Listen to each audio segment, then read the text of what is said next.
भोपाल से प्रस्तुत हैं प्रादेशिक समाचार। नमस्कार, समाचारों के साथ मैं जितेंद्र रघुवंशी। पहले मुख्य समाचार। प्रधानमंत्री नरेंद्र मोदी ने लोगों से भ्रष्टाचार के खिलाफ लड़ाई में देश को मजबूत करने की अपील की। प्रदेश की 28 विधानसभा सीटों पर चुनाव प्रचार चरम पर, मत प्रतिशत बढ़ाने के प्रयास भी जारी। राज्य में कोरोना संक्रमण में आई कमी, अब तक 1,55,000 से अधिक मरीज स्वस्थ हुए। जन संरक्षण के क्षेत्र में उत्कृष्ट कार्य के लिए सागर जिला देश के पश्चिमी क्षेत्र में तीसरे स्थान पर रहा। और मौसम में बदलाव का दौर जारी, दिन में तेज धूप के बीच रात में होने लगा है गुलाबी सर्दी का एहसास। अब समाचार विस्तार से। प्रधानमंत्री नरेंद्र मोदी ने कहा है कि प्रशासनिक प्रक्रियाओं को पारदर्शी, जिम्मेदार, जवाबदेह और विकास के लिए लोगों के प्रति उत्तरदायी होना चाहिए। सतर्कता और भ्रष्टाचार की रोकथाम पर कल से शुरू हुए 3 दिन के राष्ट्रीय सम्मेलन का उद्घाटन करते हुए श्री मोदी ने कहा कि बीते वर्षों से भारत भ्रष्टाचार को कतई बर्दाश्त न करने की नीति पर अमल कर रहा है। उन्होंने कहा कि चाहे भ्रष्टाचार का मामला हो, आर्थिक अपराध हो, मादक पदार्थों का अवैध व्यापार हो, मनी लॉन्ड्रिंग हो या आतंकियों को धन मुहैया कराना हो, ये सभी एक दूसरे से जुड़े हुए अपराध हैं। प्रधानमंत्री ने कहा कि हमें भ्रष्टाचार के विरुद्ध व्यवस्थित जांच, प्रभावी लेखा परीक्षा, क्षमता निर्माण और प्रशिक्षण जैसे उपायों को अपनाकर भ्रष्टाचार के खिलाफ संयुक्त रूप से संघर्ष छेड़ना होगा। उन्होंने कहा कि भ्रष्टाचार से लड़ना केवल एक एजेंसी का काम नहीं है, बल्कि यह सामूहिक जिम्मेदारी है। प्रदेश में 28 सीटों पर उपचुनाव के लिए चुनाव प्रचार चरम पर है। वहीं चुनाव आयोग भी निष्पक्ष चुनाव के साथ साथ अधिकतम मतदान सुनिश्चित करने के लिए हर संभव प्रयास कर रहा है। ग्वालियर जिले की 6 में से 3 विधानसभा सीटों के उपचुनाव को लेकर कल शाम कोटेश्वर मैदान पर कांग्रेस प्रत्याशी सुनील शर्मा के समर्थन में पूर्व मुख्यमंत्री कमलनाथ और पूर्व केंद्रीय मंत्री सचिन पायलट ने जनसभा को संबोधित किया। वहीं पूर्व मुख्यमंत्री उमा भारती ने हजीरा स्थित इंटक मैदान में भाजपा प्रत्याशी प्रद्युम्न सिंह तोमर के समर्थन में जनसभा को संबोधित किया। इसके अलावा विधानसभा क्षेत्र ग्वालियर, ग्वालियर पूर्व और डबरा में उपचुनाव में खड़े प्रत्याशियों द्वारा सघन जनसंपर्क अभियान के साथ नुक्कड़ सभाओं का दौर भी जारी है। उधर मुरैना की 5 विधानसभा क्षेत्रों में स्टार प्रचारकों के सघन दौरे जारी हैं। पूर्व मुख्यमंत्री उमा भारती ने भाजपा प्रत्याशियों के समर्थन में सभाओं को संबोधित किया। वहीं कांग्रेस की ओर से सचिन पायलट और आचार्य प्रमोद कृष्णन ने मोर्चा संभाला। मुख्यमंत्री शिवराज सिंह चौहान और उमा भारती आज रायसेन में भाजपा प्रत्याशी डॉक्टर प्रभुराम चौधरी के समर्थन में एक जनसभा को संबोधित करेंगे। वहीं प्रदेश कांग्रेस अध्यक्ष कमलनाथ आज छतरपुर जिले की बड़ा मलहरा सीट पर पार्टी प्रत्याशी के समर्थन में रैली करेंगे। विधानसभा उपचुनाव में मत प्रतिशत बढ़ाने के लिए विभिन्न गतिविधियां आयोजित की जा रही हैं। इंदौर जिले के सावेर में मतदाता जागरूकता अभियान में अब महिलाएं भी जुड़ गई हैं। इस अभियान में ग्रामीण महिलाएं रंगोली और मेहंदी बनाकर मतदान का संदेश दे रही हैं। वहीं शपथ लेकर मतदान के प्रति अपनी प्रतिबद्धता भी व्यक्त कर रही हैं। स्वीप अभियान के तहत विधानसभा क्षेत्र में चुनाव पाठशाला, मतदाता शपथ, जागरूकता होर्डिंग लगाना, रैली निकालना और बुजुर्ग व दिव्यांग मतदाताओं का सम्मान जैसे कार्यक्रम भी आयोजित किए जा रहे हैं। कला पथक के दल गीत संगीत के माध्यम से मतदाताओं को मतदान की महत्ता समझा रहे हैं। मतदान केंद्र जागरूकता समूह की बैठकों में मतदाताओं को कोरोना संक्रमण से बचाव के लिए मतदान केंद्रों पर की जा रही व्यवस्थाओं की जानकारी दी जा रही है। क्षेत्रीय लोक संपर्क ब्यूरो द्वारा भी कल ग्रामीण मतदाताओं से अपने मताधिकार का उपयोग करने का अनुरोध किया गया है। इस दौरान लोगों से मास्क लगाने सहित कोरोना से बचाव के उपाय अपनाने की अपील भी की गई है। उधर बड़ा मलहरा विधानसभा उपचुनाव में भी कोविड-19 गाइडलाइन का पालन करते हुए मतदान की शपथ दिलाई गई। ग्वालियर कलेक्टर ने एक पत्र के जरिए मतदाताओं से 3 नवंबर को मतदान की अपील की है। उन्होंने लोकतंत्र जीतेगा, कोरोना हारेगा का संदेश देते हुए कहा है कि मतदान केंद्रों पर कोविड-19 से बचाव के पुख्ता इंतजाम किए गए हैं। खंडवा जिले की मानधाता सीट पर भी विभिन्न गतिविधियों के जरिए मतदाताओं को जागरूक किया जा रहा है। बिहार में विधानसभा चुनाव के पहले चरण का मतदान आज कराया जा रहा है।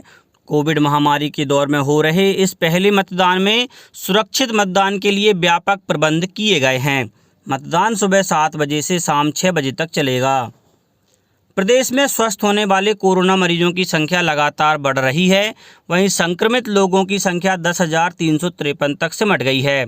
प्रतिदिन सामने आने वाले मरीजों की संख्या घटकर 1,000 से कम हो गई है। कल केवल 514 मरीज मिले हैं। अब प्रतिदिन संक्रमण की तुलना में ठीक होने वालों की संख्या बढ़ रही है। प्रदेश में अब तक 1,55,000 से अधिक लोग स्वस्थ हो चुके हैं। इंदौर में कल 148 नए मरीज मिले। वहीं 283 लोगों के संक्रमण मुक्त होने पर उन्हें अस्पताल से छुट्टी दी गई। उज्जैन में 26 मरीज स्वस्थ होकर घर लौटे। नीमच में 6, झाबुआ में 8, धार में 12 नए मरीजों का पता चला है। जबलपुर में 51 मरीजों के संक्रमण मुक्त होने पर उन्हें अस्पताल से छुट्टी दी गई। छिंदवाड़ा जिले में अब 1,737 व्यक्ति कोरोना को हरा चुके हैं। श्योपुर में 7, ग्वालियर में 59, शिवपुरी में 7, रायसेन में 12, सतना में 13, शाजापुर में 3 प्रकरण सामने आए हैं। कोरोना से बचाव के लिए प्रधानमंत्री द्वारा शुरू किए गए जन आंदोलन का समर्थन करते हुए पर्वतारोही रत्नेश पांडे ने नागरिकों से कोरोना से बचने के लिए मास्क पहनने की अपील की है। केंद्रीय जल शक्ति मंत्रालय द्वारा वर्ष 2019 के अंतर्गत नेशनल वाटर अवार्ड की घोषणा कर दी गई है। जल संरक्षण के उत्कृष्ट कार्य के लिए सागर जिले को देश के पश्चिमी क्षेत्र में 3रा स्थान प्राप्त हुआ है। सागर कलेक्टर दीपक सिंह ने इस उपलब्धि के लिए जिलेवासियों तथा सागर जिला पंचायत को बधाई दी है। प्रदेश में गुलाबी ठंड का एहसास होने लगा है। वहीं अगले महीने शुरुआत से ही ठंड के तेवर तीखे होने का अनुमान जताया जा रहा है। मौसम केंद्र के अनुसार प्रशांत महासागर में प्रभाव दिखने लगा है। इसके असर से नवंबर-दिसंबर माह में मध्य प्रदेश में भी जबरदस्त ठंड पड़ेगी। वरिष्ठ मौसम विज्ञानी अजय शुक्ला ने कहा है कि नवंबर-दिसंबर माह में उत्तर भारत के पहाड़ी क्षेत्रों में बरसात के साथ जबरदस्त बर्फबारी होगी। पहाड़ों पर बर्फ जमने से सर्द उत्तरी हवाएं ठंड में इजाफा करेंगी। अब कुछ समाचार खेल जगत से। आईपीएल के 13वें सीजन के 47वें मैच में सनराइजर्स हैदराबाद ने दिल्ली कैपिटल्स को 88 रन से हरा दिया। यह आईपीएल में दिल्ली के खिलाफ हैदराबाद की सबसे बड़ी जीत है। इससे पहले हैदराबाद ने दिल्ली को अबू धाबी में इस सीजन के 11वें मैच में 15 रन से हराया था।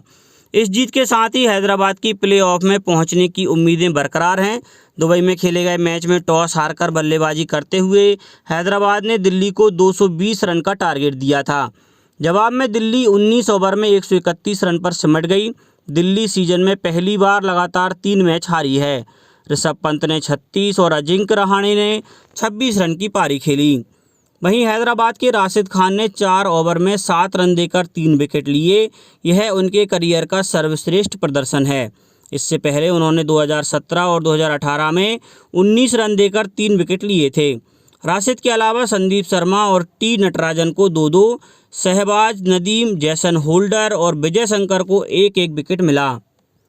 आईपीएल के 13वें सीजन का 48वां मैच मुंबई इंडियंस और रॉयल चैलेंजर्स बेंगलुरु के बीच आज अबू धाबी में खेला जाएगा। दोनों टीमें 14-14 पॉइंट्स के साथ टॉप 2 में हैं। ऐसे में एक जीत प्लेऑफ में उनकी जगह पक्की कर सकती है।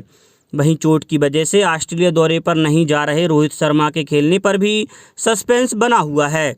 हालांकि टीम के ऐलान के थोड़ी ही देर बाद मुंबई इंडियंस के ट्विटर हैंडल पर एक वीडियो शेयर किया गया जिसमें रोहित प्रैक्टिस करते नजर आ रहे हैं। सीजन में पिछली बार जब दोनों टीमें आमने सामने हुई थीं तो नतीजा सुपर ओवर में निकला था। दुबई में खेले गए सीजन के 10वें मैच में बेंगलुरु ने पहले बल्लेबाजी करते हुए 3 विकेट पर 201 रन बनाए थे। जवाब में मुंबई ने भी 5 विकेट के नुकसान पर 201 रन बनाए थे। अंत में बेंगलुरु ने सुपर ओवर में मैच अपने नाम किया था। अब कुछ समाचार संक्षेप में। श्योपुर में कल कृषक वैज्ञानिक संवाद का आयोजन किया जाएगा। सिंगरौली स्थित नार्दन कोल्डफील्ड लिमिटेड में कल सतर्कता जागरूकता सप्ताह के पहले दिन कर्मचारियों को शपथ दिलाई गई। शिवपुरी में माइक्रो ऑब्जर्वर का दूसरा प्रशिक्षण आज आयोजित किया जाएगा और सतना में ईद उल मिलाद-उन-नबी पर्व पर कानून व्यवस्था बनाए रखने के लिए कार्यपालक मजिस्ट्रेट की नियुक्ति की गई है। अंत में मुख्य समाचार एक बार फिर। प्रधानमंत्री नरेंद्र मोदी ने लोगों से भ्रष्टाचार के खिलाफ लड़ाई में देश को मजबूत करने की अपील की। प्रदेश की 28 विधानसभा सीटों पर चुनाव प्रचार चरम पर, मत प्रतिशत बढ़ाने के प्रयास भी जारी। राज्य में कोरोना संक्रमण में आई कमी, अब तक 1,55,000 से अधिक मरीज स्वस्थ हुए। जल संरक्षण के क्षेत्र में उत्कृष्ट कार्य के लिए सागर जिला देश के पश्चिमी क्षेत्र में तीसरे स्थान पर रहा और मौसम में बदलाव का दौर जारी। दिन में तेज धूप के बीच रात में होने लगा है गुलाबी सर्दी का एहसास। इस बुलेटिन में इतना ही। घर पर रहिए, सुरक्षित रहिए और सुनते रहिए प्रादेशिक समाचार। नमस्कार।